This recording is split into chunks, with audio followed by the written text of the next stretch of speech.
Hi friends, நம்ம இதில் உள்ள போலப்பேட்டை வந்து பார்த்திங்கன்னா தனியாக வந்து பிடிச்சி எடுத்துருக்கோம். இதில் தான் வந்து பார்த்திங்கன்னா இருக்குது பெரிய ஸ்பேஸ் வந்து கொடுக்க போகிறோம். அதுக்கு முதல் இதில் உள்ள பாசமான அந்த கல்லை வந்து பார்த்திங்கன்னா நல்லா கழுவி வந்து எடுத்துக்கிடுவோம். நல்லா வந்து கல்லை வந்து கழுவிக்குங்க, அப்போ தான் நல்லது. நம்ம ஃபீடு போடாதனால அந்த பாசத்தை வந்து சாப்பிட்டுக்கிட்டோம். அதனால தான் வந்து பார்த்திங்கன்னா எடுத்துருக்கோம். இப்போ வந்து போலப்பேட்டை வந்து பார்த்திங்கன்னா டெம்பரேச்சர் செட் ஆக தண்ணியில் வந்து வச்சுக்கிடுவோம். 5 மினிட்ஸுக்கு அப்புறம் வந்து பார்த்திங்கன்னா ரிலீஸ் பண்ணிக்கிடுவோம். வந்து பார்த்திங்கன்னா கல்யாணம் மார்க் பண்ணியாச்சு. இந்த பிளான்ட்டும் வந்து பார்த்திங்கன்னா நம்ம கொஞ்சம் ஆட் பண்ணிக்கிடுவோம். நம்ம வந்து ஆட் பண்ணியாச்சு. பிளான்ட்டும் டெம்பரேச்சர் வந்து பார்த்திங்கன்னா செட் ஆகிடுச்சு. ரிலீஸ் பண்ணி விட்டுக்கிடுவோம். ரிலீஸ் பண்ணும்போது கொஞ்சம் ஸ்லோவாக ரிலீஸ் பண்ணுங்கள். இது நம்ம வந்து பார்த்திங்கன்னா ஆர்கிமியா தான் கல்ச்சர் பண்ணி கொடுக்க போகிறோம். அதுவும் கல்ச்சர் பண்ணுவோம். பாருங்கள், நம்ம வந்து ரிலீஸ் பண்ணியாச்சு. ரிலீஸ் பண்ணதுக்கப்புறம் வந்து பாருங்கள் எவ்வளோ ஆக்டிவாக இருக்குன்ட்டு. புது இடத்துக்கு வந்திருக்கனால கொஞ்சம் ஸ்ட்ரெஸ்ஸாக தான் வந்து பார்த்திங்கன்னா இருக்குது. அவங்க ஆர்டிஎம்ஏ கல்ச்சர் பண்ண போவோம். நம்ம ஆர்டிஎம்ஏ வந்து பார்த்திங்கன்னா இதெல்லாம் கல்ச்சர் பண்ண போகிறோம். 2 மெத்தடில் வந்து நம்ம கல்ச்சர் பண்ண போகிறோம். நம்ம வந்து பார்த்திங்கன்னா சால்ட்டு போடாமல் இத்தனை நாள் வரைக்கும் கல்ச்சர் பண்ணிகிட்ருந்தோம். இப்போ சால்ட்டு போட்டு கல்ச்சர் பண்ணுவோம். ஃபஸ்ட்டு வந்து வாட்டரை வந்து ஃபில் பண்ணிக்கிறோம் 2த்தையும் ஈக்குவலாக.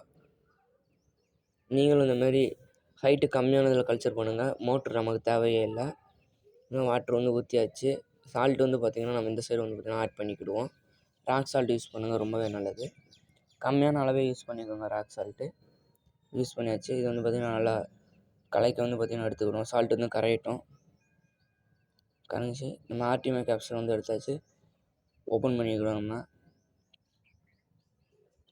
நமக்கு தேவையான அளவு மட்டுமே கல்ச்சர் பண்ணிக்கணும். உங்களுக்கு எவ்வளோ மீன் இருக்கோ அவ்வளோ அளவுக்கு வந்து கல்ச்சர் பண்ணால் போதும்.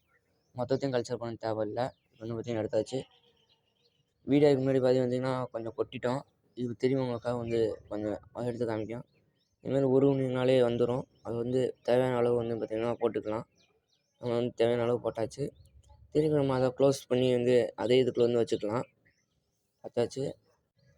தண்ணி வந்து பார்த்திங்கன்னா மேலே வந்து தெளித்து விட்டுக்கலாம். மேலே தெளிக்கும் போது பார்த்திங்கன்னா எல்லாமே வந்து கீழே வந்து போயிடும். அந்த எக்ஸ் எல்லாம் ஹேட்ச் ஆகிடும் நமக்கு. அப்போனா தான் தண்ணி வந்து மேலே தெளிக்கலாட்டி நீங்கள் ஏதாச்சும் வந்துச்சுன்னா வந்து கிண்டி விட்டுக்கலாம். இப்போ வந்து பாருங்கள், இதை வச்சு நம்ம வந்து கலக்கி விட்றோம். இந்தமாதிரி கலக்கி கூட விட்டுக்கலாம். 2 பக்கமுமே நல்லா கலக்கி விட்டாச்சு. நம்ம ப்ரீடிங் போட்டிருந்த ப்ளூ கோய் வந்து பார்த்திங்கன்னா குட்டி வந்து போட்டுருச்சு. அது ஒரு குட்டி தான் இதில் போட்டிருக்கோம். நல்லா 15 குட்டி போட்டிருக்கு. அதுமாதிரி நம்ம அல்பினோ டோபஸ் ப்ளூவும் வந்து பார்த்திங்கன்னா குட்டி போட்டுருச்சு. இதில் வந்து பார்த்திங்கன்னா அல்பினோ டோபஸ் ப்ளூவோட குட்டி வந்து அடையுது. லைக் பண்ணி சப்ஸ்கிரைப் பண்ணுங்கள். அவ்வளோ தான். அடுத்த வீடியோ போட மோட்டிவேஷனாக இருக்கும்.